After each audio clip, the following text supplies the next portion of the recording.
The physical classroom space is an important part of how it is that young people learn.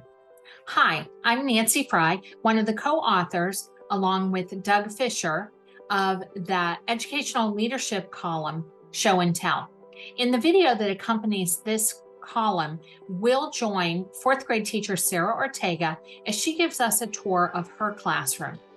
You'll note that it's not about the decoration, but rather how her physical environment of her classroom conveys who's in that space and what are the important learnings that happen. Enjoy. Hello, my name is Sarah Ortega and welcome to my fourth grade classroom. I'm really excited this morning just to show you some of my favorite parts of our classroom environment. Come on in.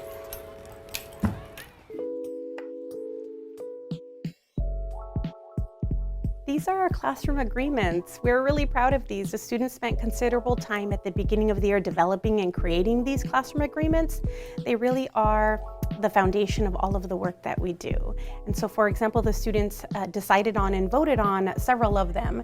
And so one, for example, is students have decided that in this classroom, we make the promise not to judge each other by our size, by our skin color, by our gender or sexual orientation, or by the dreams that we're deciding to pursue.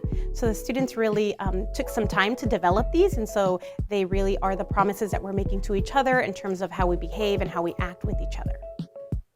On this part of the wall, we have our levels of engagement. It's a continuum where students can identify their current level of engagement and then set goals for the engagement level that they would like to be in. At the beginning of the year, we spent some time really understanding each level of engagement, and the students and I shared some really funny stories about different moments that we have been at one of these levels of engagement, and then we set goals for ourselves. So the students have set some goals for their level of engagement that they would like to attain during our math work this week. This is our writing wall for our writing process, and so the students are able to move their little pineapples underneath the stage they are in the writing process. And then if you see there's a dotted line, if they place their pineapple underneath the dotted line, that just means that they're asking for feedback on that particular place in the writing process, or they're asking for some help. This is our SEL wall. The students are in charge of what goes on this wall, and so we have some different motivational posters that they have designed. We also have a list of our buddies. Students meet up with a buddy every day for a week before they change to the next buddy, and then they do different activities and they support each other for that week. But the fun thing about this part of the wall is the students really are in charge of what goes up onto this part of our classroom wall.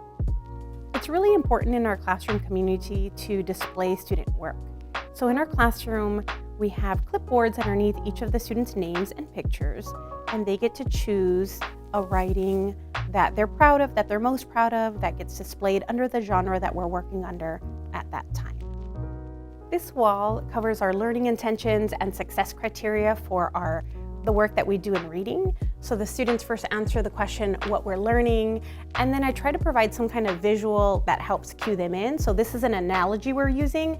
We're saying that student-led discussions are similar to this symbiotic relationship where the alligator and the wagtail bird, they both contribute and benefit from each other. And so our student-led discussions are like that, where the students are going to work together and they're each going to contribute, but they're also going to benefit from the work that they do together. And then we look at the purpose for that learning target, that learning intention for the day, and then we lay out our success criteria. Our success criteria can sometimes be written in an I can statement format, sometimes it looks more like a model, and then this one here we have a single point rubric where the students are going to self-assess themselves on whether or not each of these are something that they are currently able to do or if it's something that they are growing towards. Next to that, we have our learning intentions and success criteria for math. And so right now we're learning about equivalent fractions.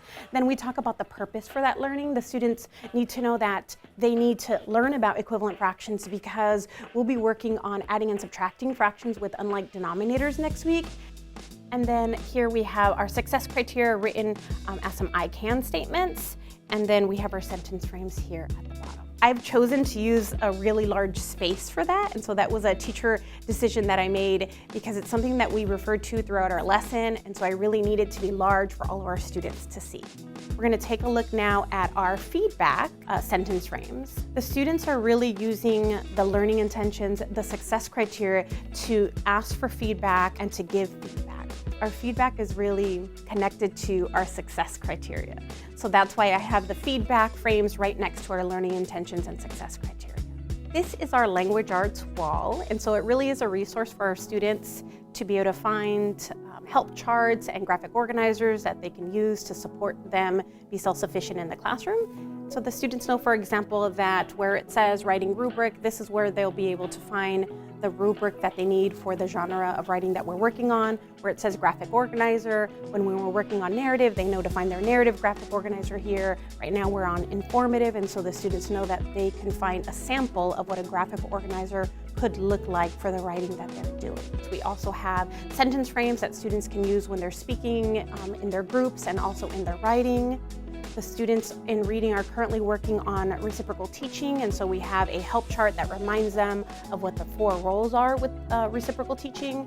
And then we have a place where students can begin to self-assess their writing compared to some of the writing that we've identified at different levels. So we're right now at the beginning of informative writing, and so we do have a 4-piece, but now we're looking for a level 3 piece that students can use to self-assess and set goals for themselves.